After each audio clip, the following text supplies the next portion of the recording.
მინდა მივმართო ქართული ოცნების მხარდამჭერებს. ამ ხელისუფლებამ გააფორმა ეგრეთ წოდებული არაბული ინვესტიციის ხელშეკრულება 6 მილიარდიანი, რის შედეგადაც არაბული ფირმა და ან ფირმები ყიდულობენ აქ მიწებს, აშენებენ კორპუსებს. ამ მიწებს შემდგომ ყიდიან ისევე თავის თანამემამულეებს ან ზოგადად აზიელებზე. ერთი მეორეს მიყოლებით აქ გაჩნდება არაბული სოფლები, არაბული დასახლებები, არაბული რეგიონები.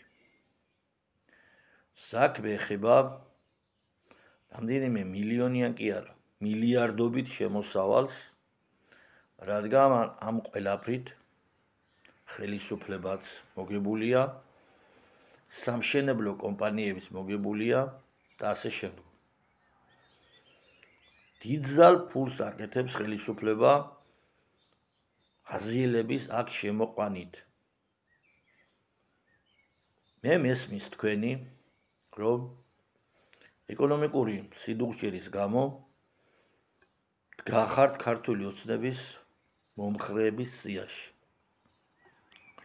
ზოგი სადღაც მუშაობთ ეგრეთ წოდებული ადმინისტრაციული რესურსი ბრძანდებით. ზოგი ტენდერებს იგებთ, ახლობელი მეგობარი თუ ბიძაშვილი ხავთ შესაბამის სამსახურებში.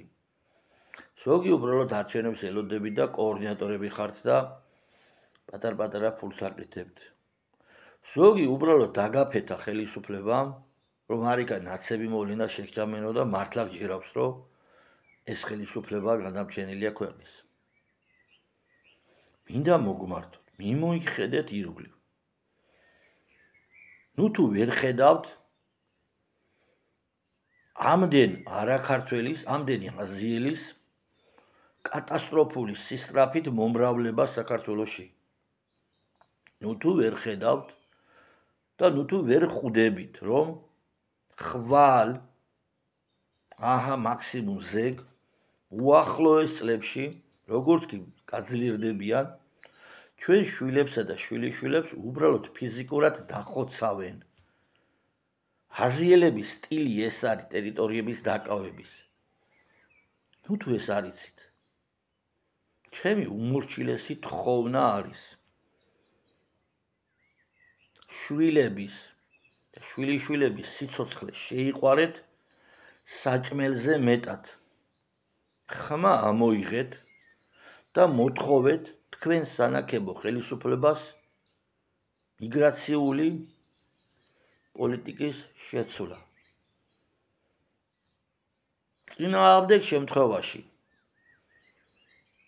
საქართველოში ყოველთვის არის ისეთი ხალხი, რომელიც ბახტმილს მოაწყობს აქ. აქამდე მივა საქმე, მაგრამ არ დაგავიწყდეთ.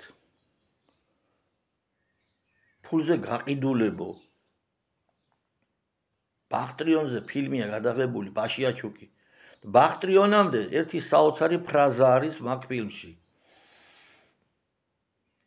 ასეთი ფრაზა. ალახმა ნუ მოუშალოს წყალობა თავად მაყაშვილს და ამ ფრაზის მერე რა პროცესი, რა მომენტი ხდება.